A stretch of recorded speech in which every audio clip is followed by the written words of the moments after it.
This briefing from the Committee of Education together with the Legal Committee of COG. First statement by the Council of Governors on the recommendations of the Presidential Working Party on Education Reforms Report.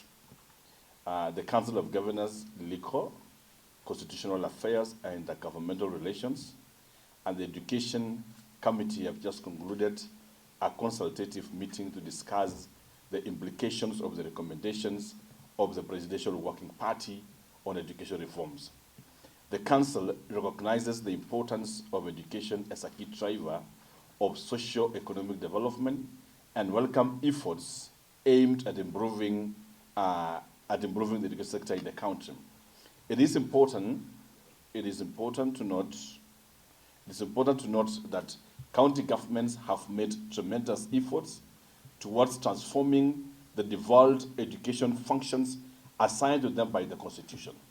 Currently, county governments are managing approximately 30,400 primary schools, and they have employed over 54,000 pre-primary teachers, and over 2.3 million children are accessing pre-primary education across the counties.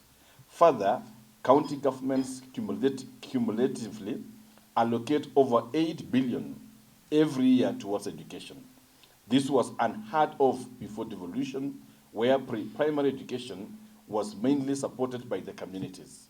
Since the function was devolved before costing, it is important, it is important to note that counties have achieved all this with no specific financial resources having been devolved to support the primary education function. While we appreciate the efforts made by the Presidential Working Party towards the transformation of the education sector, the Council of Governors urges that further consultations must be undertaken to ensure that the perspectives and concerns of county governments are adequately considered in the realization of the recommendations. To this end, the recommendations of the Presidential Working Party are unacceptable to the Council. They heavily claw back on devolution. This includes, number one, the establishment of a comprehensive school system where all levels of learning are headed by one head of institution without regard to delineated functions in the Constitution. We note that there is no accountability framework provided for the proposed head of institutions to the counties regarding the management of pre-primary school. Number two, the report also recommends that the Ministry of Education, Teacher Service Commission, and COG to develop an intergovernmental agreement for hiring and remuneration of primary teachers.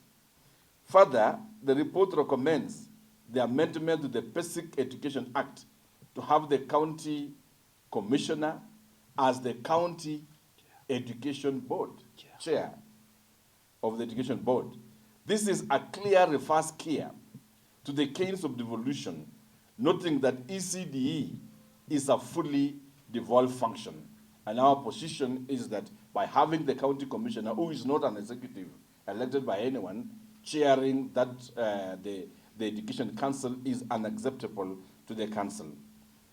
Number four, hiring of primary teachers is a preserve of the county, and I just want to clarify on item number three, that even within the proposed county education board, COG is not represented or distantly removed from the management of that particular board and seems to offer a lot of powers to the county commissioner as regard to the county governors elected to run those particular devolved units.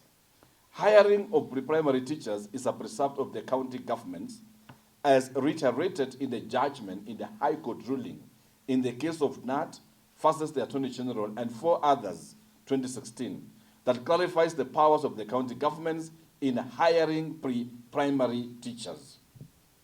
Number 5, framework for the facilitation of development partners who support education in the country. The framework should allow the Ministry of Education to to coordinate the partners supporting the national education function, while the COG to coordinate partners supporting the devolved education function, among others. We have collectively agreed to the following. Number one, the Council of Governors categorically does not agree and rejects the recommendations in entirety to the extent that they undermine the basic structure and framework of the Constitution.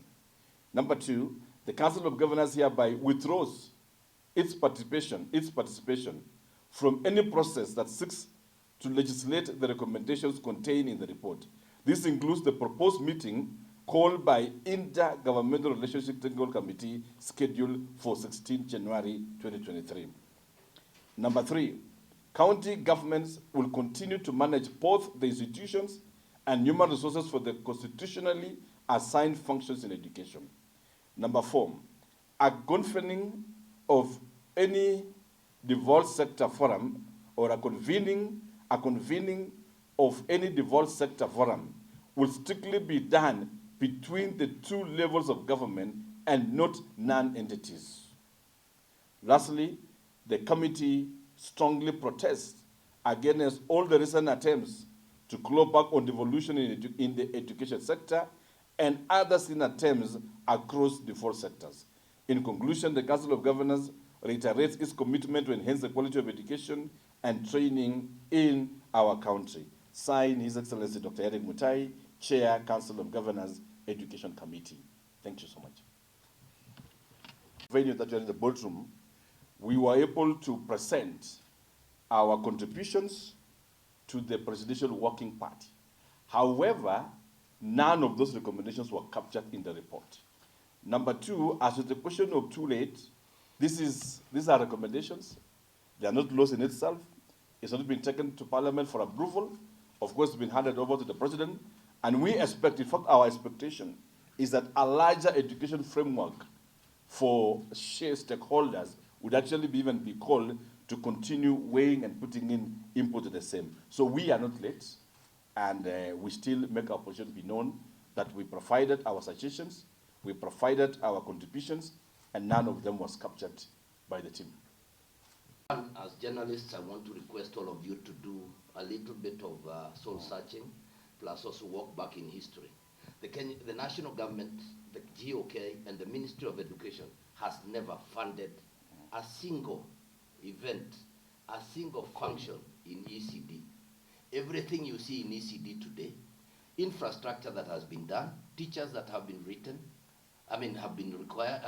hired, any papers that have been written, any learning materials that have been provided by the Council of Governors, inclusive of a scheme of service for teachers that has been collaboratively done with SRC. So in other words, what we are saying is this: the national government, GOK, has never taken any step towards funding ECD function. Even what was devolved did not exist. And further to that, it is important to say that we as a country and as the COG have made tremendous progress. What you see in ECD today is what has been done by the governors themselves and COG. Chair. Maybe just to add,